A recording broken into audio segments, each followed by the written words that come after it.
Kembali bersama kami dalam Berita Satu Sore, masih bersama 3 narasumber kami, ada Prof. Zely, ada Pak Hermawan dan juga Pak Anas. Saya kembali ke Pak Anas.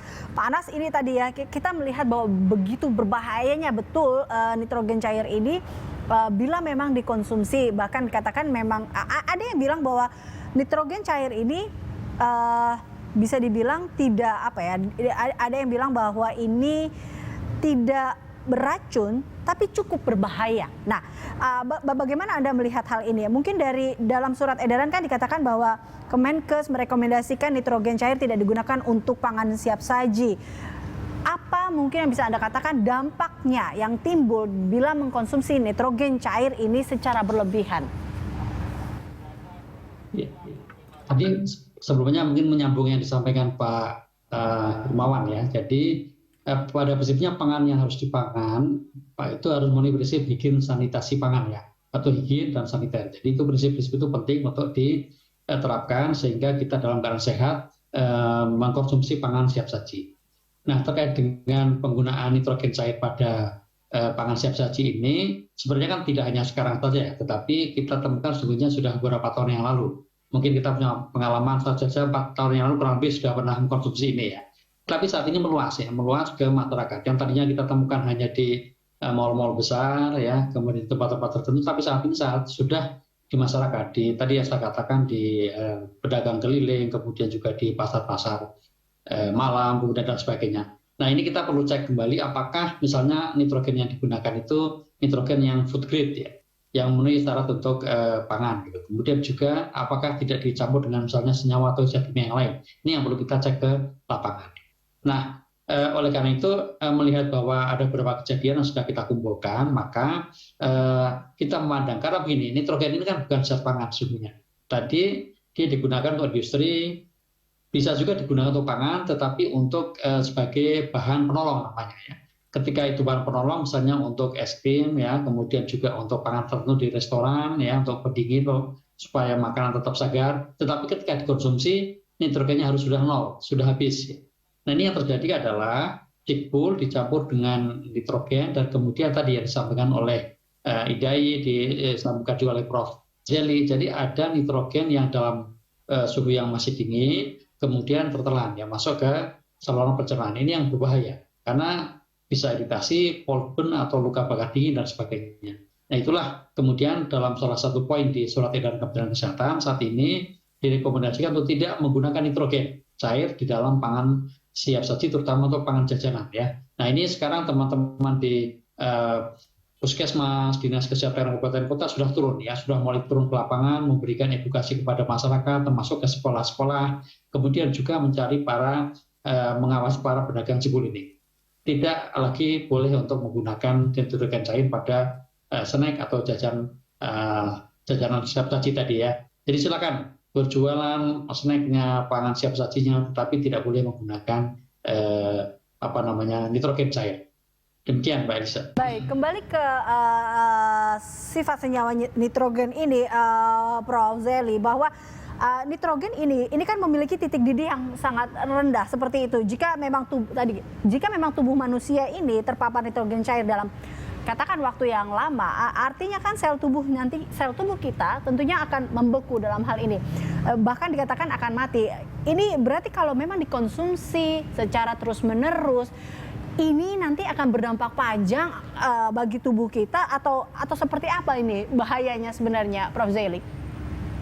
Oke, baik. Ini saya jelaskan ya, di udara kita itu 80% itu isinya nitrogen. Gitu ya. Sekali lagi bahwa nitrogen itu zat inert dan tidak berbahaya. Begitu ya. Nah, yang membuat berbahaya itu adalah sifat suhu dinginnya, begitu. Nah, suhu dinginnya ini akan menyebabkan luka bakar karena dingin. Jadi kalau orang misalnya sering mengkonsumsi nitrogen cikbul lah dalam hal ini, masih ada residunya, kena satu bagian. Biasanya kalau orang menggunakan sesuatu yang dingin langsung ditelan.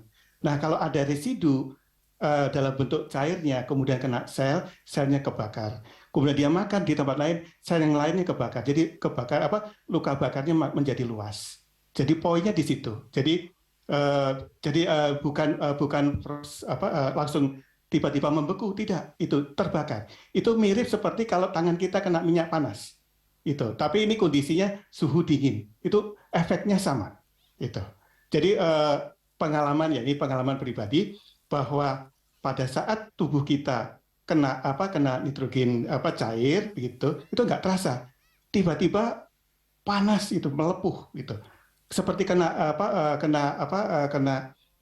minyak panas misalnya seperti itu. Nah, jadi efeknya adalah karena suhu dinginnya itu yang berbahaya. Jadi kalau saya boleh menganjurkan ya untuk anak-anak tidak dianjurkan untuk mengkonsumsi makanan yang kebul-kebul yang berasal dari nitrogen cair tersebut. Karena selama masih ada istilahnya kayak uap seperti itu bisa patut diduga bahwa nitrogen dalam bentuk cairnya masih bisa terjebak di dalam makanan itu dan tidak dianjurkan dimakan karena ada nitrogen cairnya. Begitu. Tidak dianjurkan untuk dikonsumsi, Pak Hermawan. Ya, itulah yang kita sebut dengan kesadaran bersama ya untuk menyelamatkan anak-anak kita, generasi kita. Cara terbaik adalah memberikan edukasi secara berkelanjutan pada guru dan juga orang tua ya. Kalau guru itu di lingkungan sekolah, anak-anak itu kan kesempatan terbesar ya karena sifatnya tiap hari sekolahan, jam istirahat dan belanja makanan.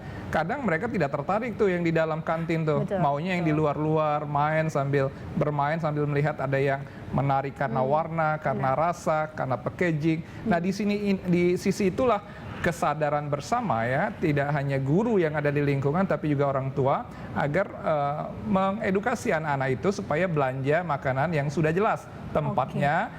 Ya, kemudian juga bila perlu disiapkan oleh orang tua.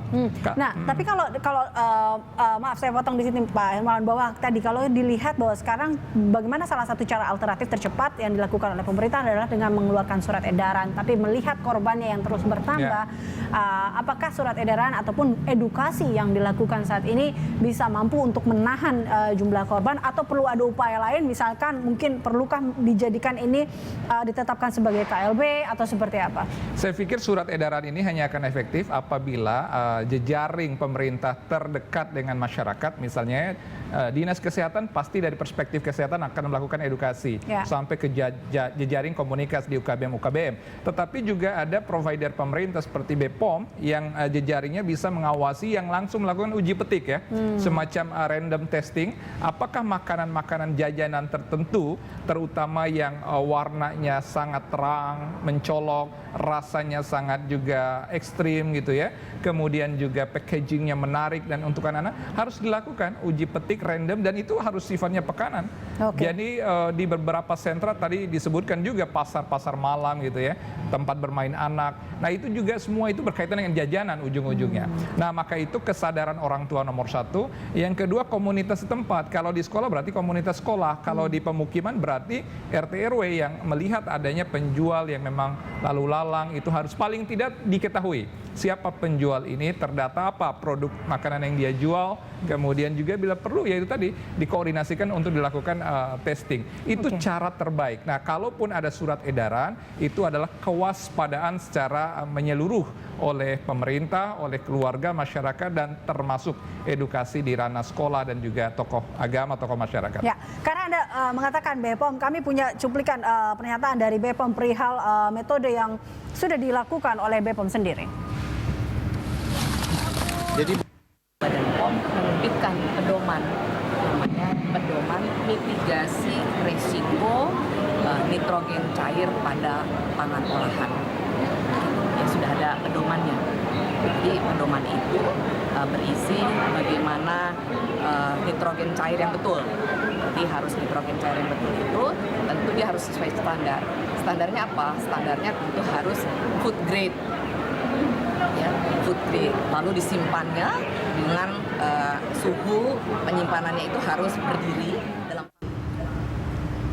Pedomannya sudah ada, pedoman mitigasinya salah satunya ada standar food grade di situ. Tapi Anda melihat ini kan kembali lagi bahwa yang melakukan ini yang dekat dengan anak-anak adalah pedagang yang dekat sekali atau kita lihat memang apa ya?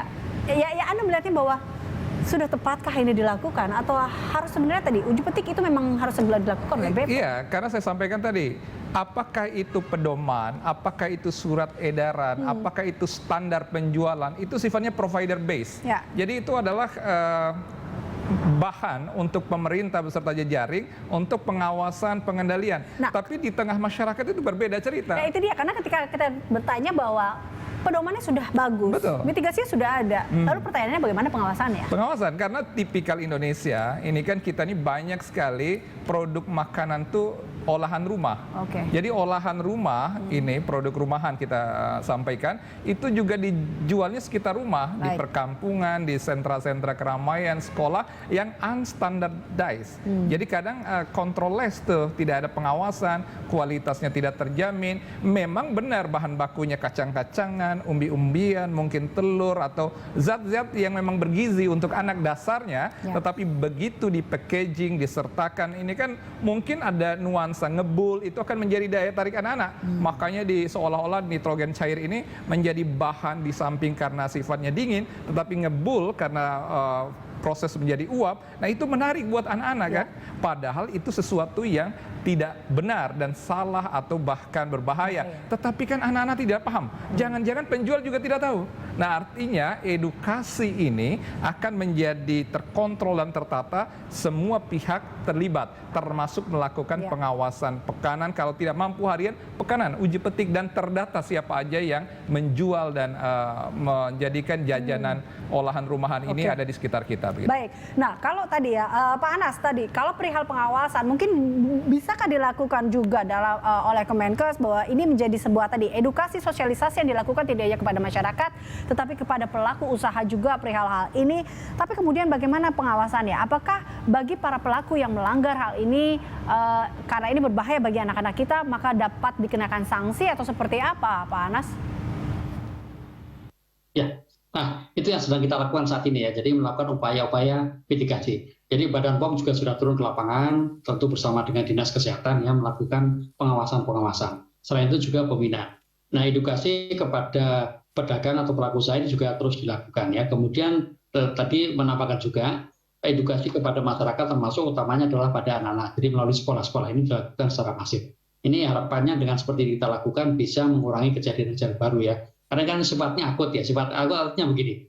Begitu mengkonsumsi, gejalanya akan cepat. Dari beberapa data yang kita cek, kita lakukan investigasi, itu gejalanya cepat. Jadi mungkin 2 jam setelah makan bergejala ya dan sebagainya. Itu karena memang cepat. Tadi kan kalau Prof. Zeli mengatakan ini memang physical hazard ya. Jadi karena fisiknya, bukan karena zat pangannya kemudian meracuni dan sebagainya. Tapi ini karena fisiknya, physical hazard. Nah kemudian terkait dengan ini kita sekarang yang penting bagaimana supaya edukasi ya dan pengawasan bisa dilakukan dengan baik.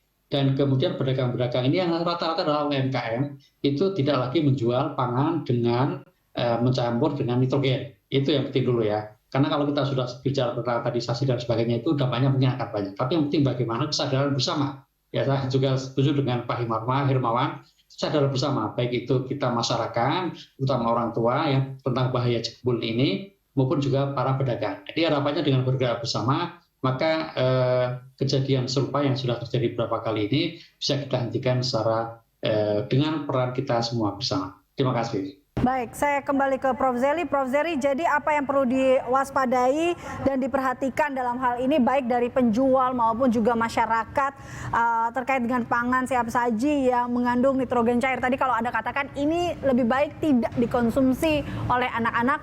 Tapi kalau memang Anda melihat saat ini masih ada saja yang menjual nitrogen cair ini, apa yang memang harus diwaspadai dan adakah memang sebenarnya standar batasan dalam nitrogen cair ini atau seperti apa, Prof. Zeli? Baik.